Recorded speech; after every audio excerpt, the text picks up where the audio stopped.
solo, and yeah, Yeah. So there is still a lot, but yeah. right.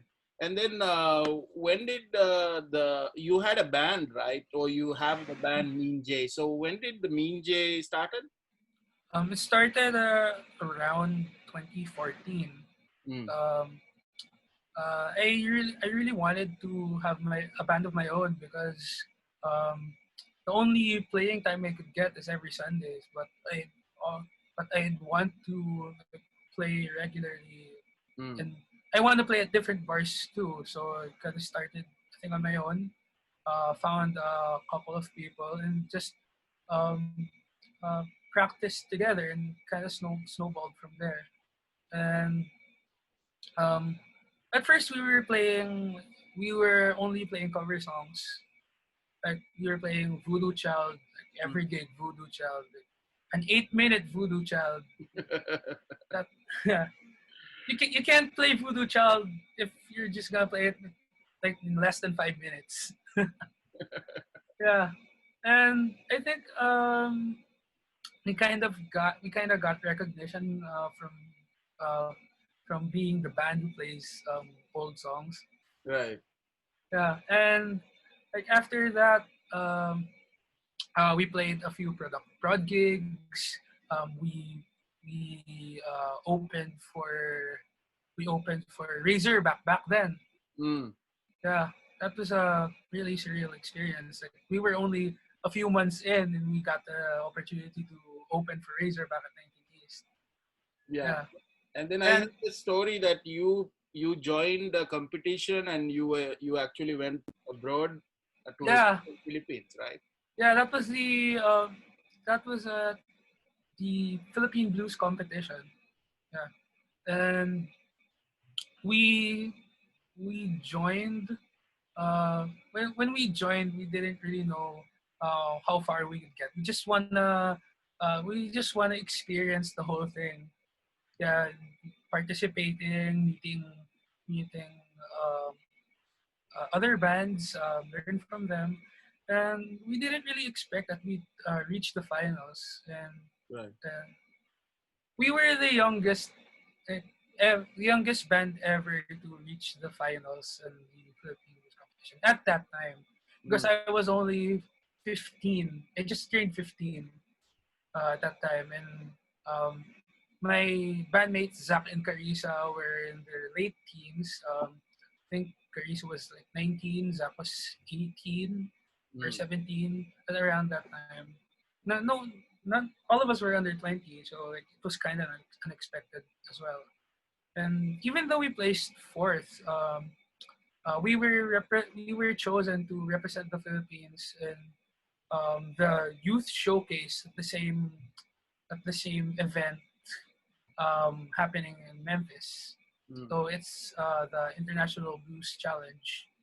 So um, yeah, we we were chosen as the representatives for the youth showcase, and we really didn't expect what we do in Memphis actually, because when we arrived at Memphis, we were only scheduled to do two gigs.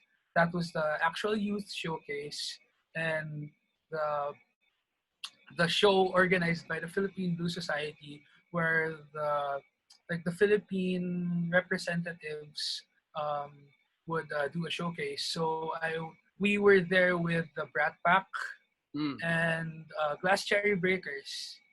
Glass Cherry Breakers was really all-star band.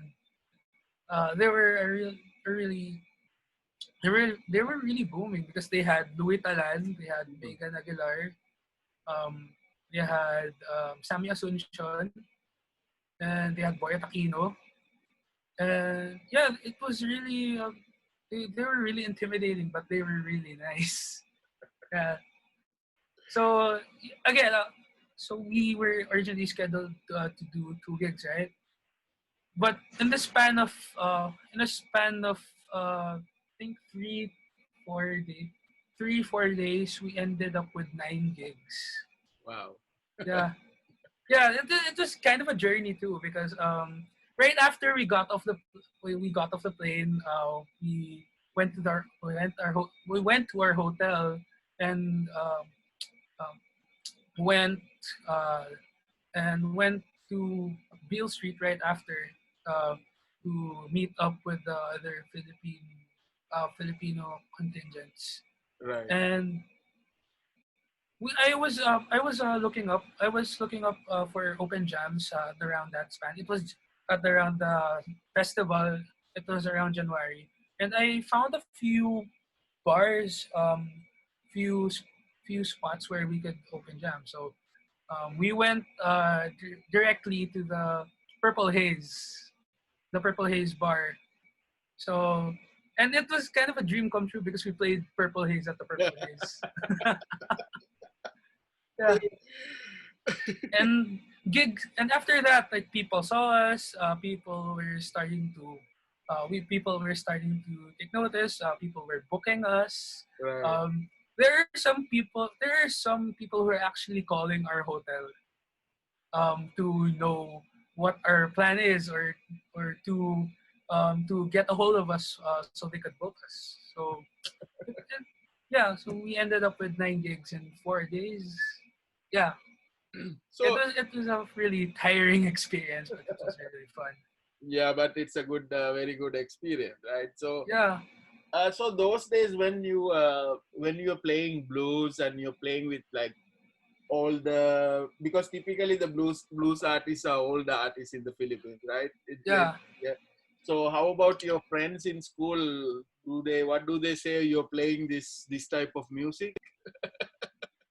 Um, when I was playing the blues back then, I was still in high school. So and um, my classmates, they really didn't know what I was playing. Like they were still requesting like pop songs for me to play in school, and and it's fine. Yeah, they didn't really know the merit of blues playing as a musician because they were non-musicians when I was studying in high school. But when I reached college, and I am taking up music production right now in CSB Hmm. in Benil, and I met a lot of people with a really wide musical appreciation.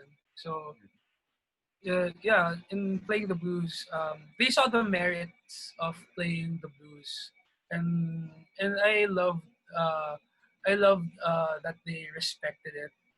So yeah, but with blues, I kind of grew up with people older than me.